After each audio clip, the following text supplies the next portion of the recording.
نحمد و نصلی علی رسولہ الکریم اما بعد فاعوذ باللہ من الشیطان الرجیم بسم اللہ الرحمن الرحیم سبحان ربک رب العزت عما یصفون وسلام علی المرسلین والحمد للہ رب العالمین اللہم صلی علی سیدنا و مولانا محمد و علی آلہ وسلم۔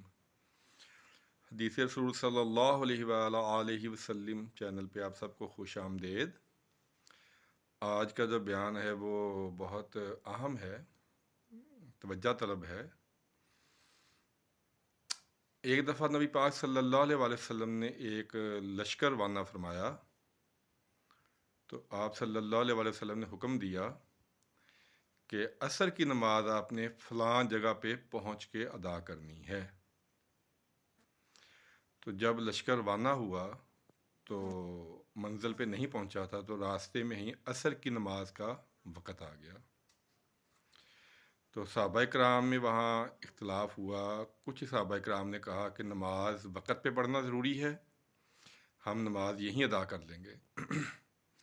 کوئی صحابہ کرام نے یہ کہا کہ نبی پاک صلی اللہ علیہ وسلم کا جو حکم ہے ہم اس حکم پہ عمل کریں گے، ہم نماز وہیں جا کے پڑھیں گے۔ اب دیکھیں کتنا بہت بڑا یہ اختلاف، بہت شدید اختلاف تھا ہماری نظر میں کہ نماز کا معاملہ ہے اور کچھ صحابہ کہہ رہے کہ ہم یہیں ادا کریں گے کیونکہ وقت ہو گیا ہے، تو کچھ کہہ رہے تھے کہ ہم نبی پاک صلی اللہ علیہ وسلم کا جو حکم ہے ہم اس کے مطابق اپنی منزل پہ پہنچ کے نماز ادا کریں گے۔ کچھ صحابہ نے وہیں نماز ادا کر لی اور کچھ نے منزل پہ پہنچ کے نماز ادا کی۔ اب دیکھیں دو بالکل مختلف کام ہوئے ہیں، بالکل اپوزٹ کام ہوئے ہیں دو۔ جب نبی پاک صلی اللہ علیہ وسلم آپ بھی پیچھے پہنچے تو آپ کو اس معاملے کے بارے میں آگاہ کیا گیا تو آپ نے کسی بھی فریق کو کچھ نہیں کہا۔ آپ نے یہ نہیں کہا کہ تو نے نماز کیوں وہاں ادا کی یا تم نے یہاں پہنچ کے کیوں ادا کی، آپ نے خاموشی اختیار فرمائی۔ لا اکراہ فی الدین، ہمارے دین میں شدت نہیں ہے، سختی نہیں ہے۔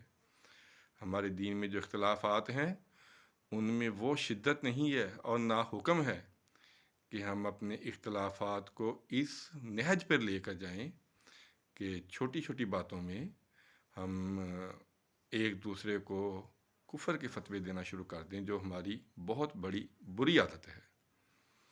اس کے بارے میں پہلے بھی بیان ہو چکا ہے، آپ جب یوٹیوب پہ لکھیں گے تو فرقہ بندی سے بچو، وہاں میں نے تفصیلی بیان کیا ہے۔ یہ واقعہ میری نظر سے نہیں گزرا تھا، اب گزرا ہے۔ تو اس واقعہ یہ سنانے کا مقصد آپ کو یہ ہے کہ اختلافات جو چھوٹے موٹے ہو جاتے ہیں ان کو نظر انداز کرنا چاہیے، ان کو ہمیں ہوا نہیں دینی چاہیے۔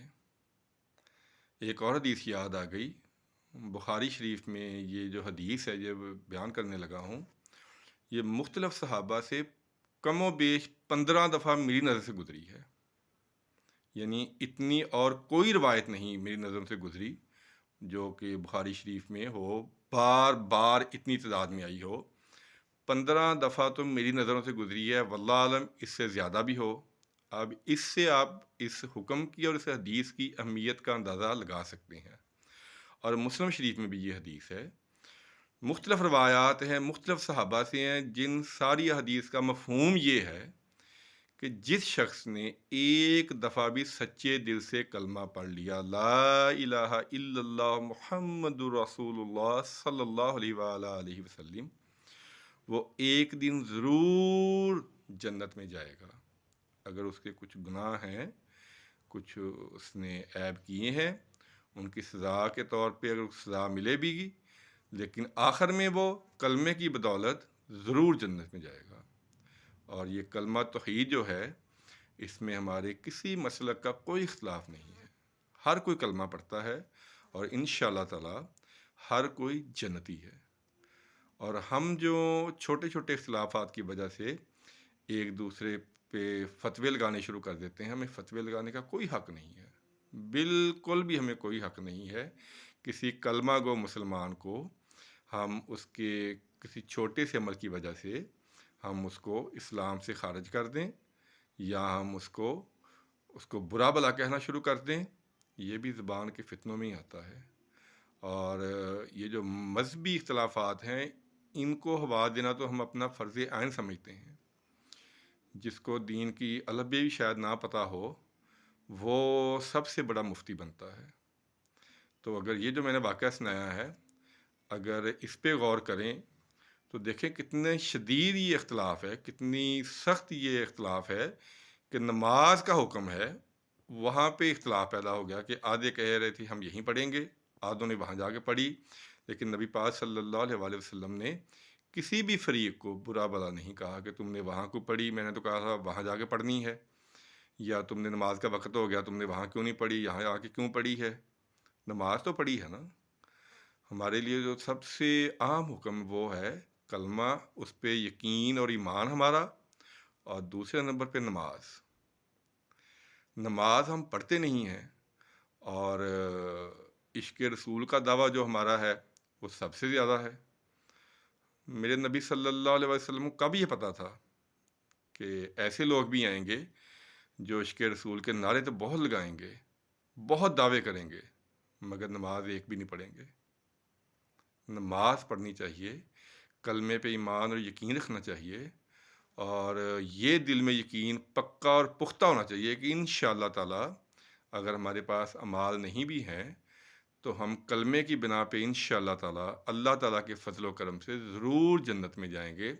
اللہ تعالیٰ نے جنت ہمارے لیے بنائی ہے، کافروں کے لیے نہیں بنائی ہوئی، جنت اللہ نے ہمارے لیے بنائی ہے، کلمہ گو مسلمانوں کے لیے بنائی ہیں۔